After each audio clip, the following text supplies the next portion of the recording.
आज तुम्ही दापोळ्याच्या पुलाची पाहणी करताय. काम कुठपर्यंत पूर्ण झालंय आणि कधीपर्यंत होईल? आता हे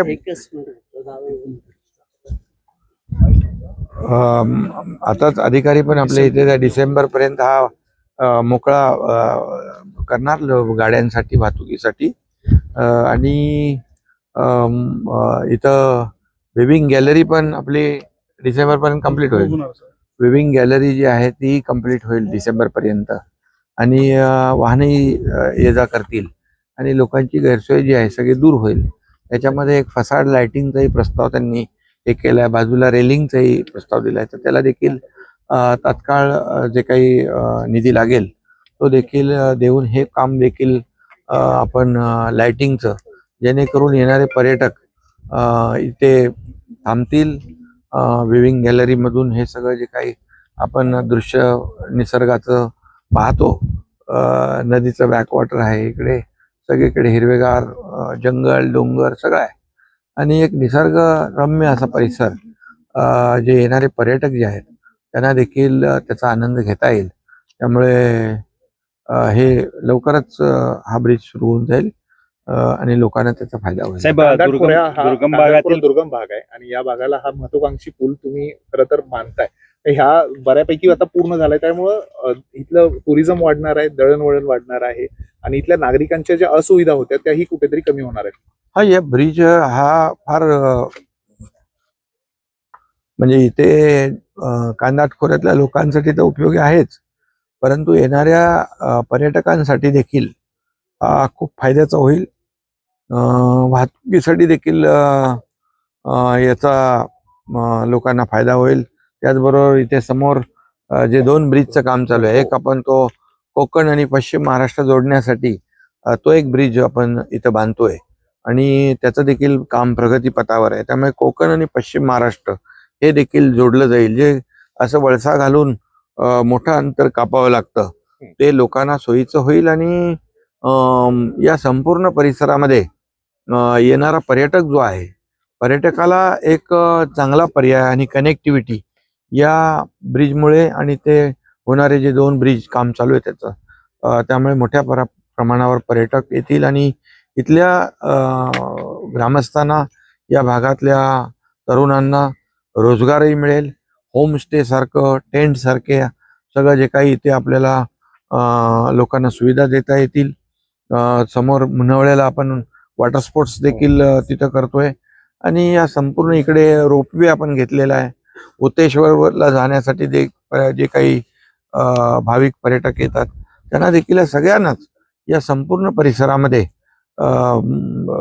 येणं जाणं सोयीचं होईल आणि इथला जो काही रोजगारासाठी दुसऱ्या शहरांमध्ये, मुंबई ठाण्यासारख्या पुण्यासारख्या शहरामध्ये जे तरुण गेलेले आहेत ते पुन्हा या आपल्या मूळ गावी आले पाहिजे, ही संकल्पना डोक्यात ठेवून या पर्यटनाला चालना देण्याचं काम आणि वाहतूक जी काय आहे, कनेक्टिव्हिटी आहे, ते आपण या ठिकाणी देण्याचं काम करतोय. त्याचा नक्की फायदा होईल. साहेब, या ठिकाणी पर्यटनाला चालना देण्यासाठी आणखीन तुमच्या कोयना बॅकवॉटर जो महोत्सव आहे तो सुद्धा आपण घेतोय.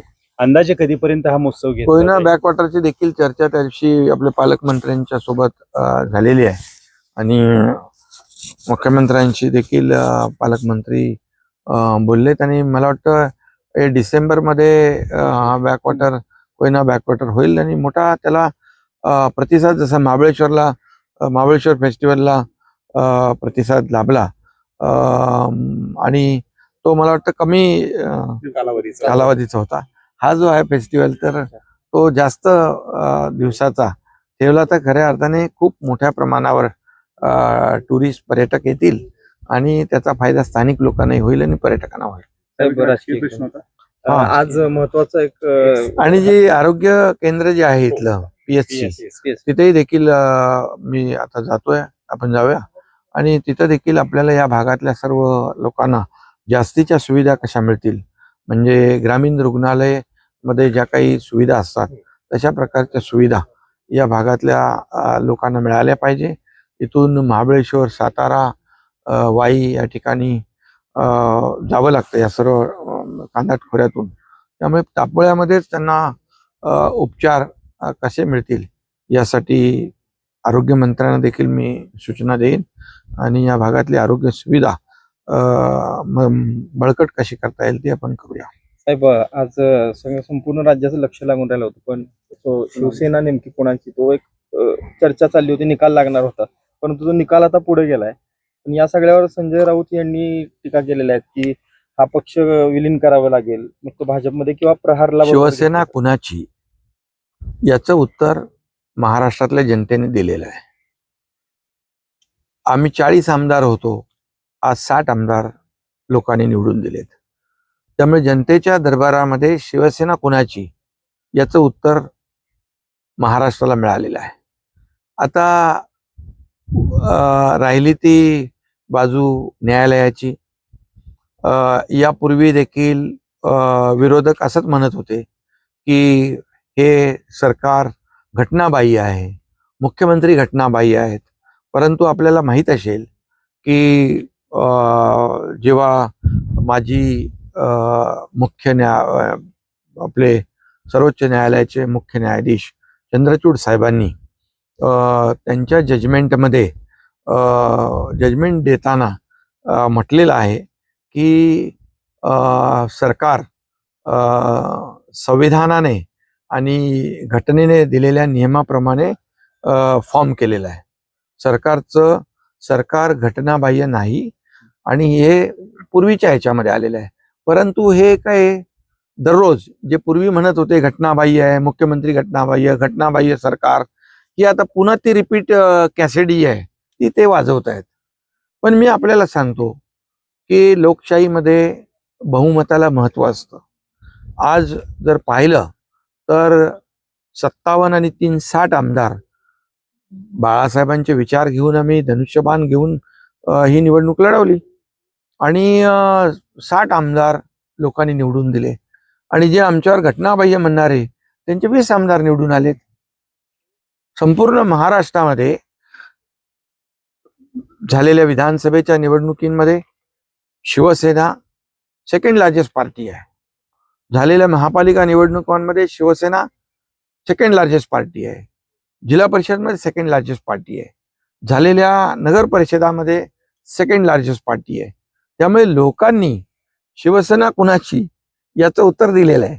आता मी एवढंच सांगतो की त्यांच्या बाजूने निकाल लागला की ते कोर्टाला खूप चांगलं म्हणतात, त्यांच्या विरोधात निकाल लागला की कोर्टालाही मार्गदर्शन करतात, कोर्टावरही आरोप करतात, शिव्या देतात, निवडणूक आयोगालाही शिव्या देतात. ही त्यांची जी काही वृत्ती आहे ही त्यांची या सगळ्या आता सुनावणी जी सुरू आहे त्यामधून दिसून येते. त्यामुळे आम्ही काय त्याच्याकडे लक्ष देत नाही. आम्हाला न्यायालयावर विश्वास आहे आणि जो न्याय आहे तो न्याय ज्याच्याकडे मेजॉरिटी असते. आता आणि बरं दुसरी गोष्ट, डिस्क्वालिफिकेशन जे म्हणतायत त्याचा टेन्युअर पण संपलाय आमदारांचा. त्यामुळे ते कुठल्या जगतामध्ये आणि कुठल्या जमान्यात वावरतायत मला माहित नाही. परंतु डिस्क्वालिफिकेशनची मागणी करताना त्यांनी हाही विचार करायला पाहिजे होता. आज मला वाटतं कोर्टाने बरंच काही त्यांना प्रश्नातून विचारणा केलेली आहे आणि त्याची उत्तरं नव्हती त्यांच्याकडे. मी हा प्रश्न न्यायप्रविष्ट असल्यामुळे याच्यावर जास्त सखोल बोलू इच्छित नाही, पण आमचा न्याय व्यवस्थेवर पूर्ण विश्वास आहे. मनोज जरांगे पाटलांच्या संदर्भातला प्रश्न आहे. मनोज जरांगे पाटलांनी थोडी नाराजी व्यक्त केली आहे. ते असं म्हटलेत की शिवसेनेचे काही नेते मराठा समाजाच्या विरोधात बैठका घेत आहेत, तुम्ही त्याकडे लक्ष दिलं पाहिजे अशी त्यांची मागणी आहे. बिलकुल. याच्यामध्ये आमचे मंत्री उदय सामंत, मनोज जरांगे पाटील यांच्याशी त्यांनी चर्चा केली. मला उदय सामंत यांचा फोन आला होता आणि त्यांनी सांगितलं की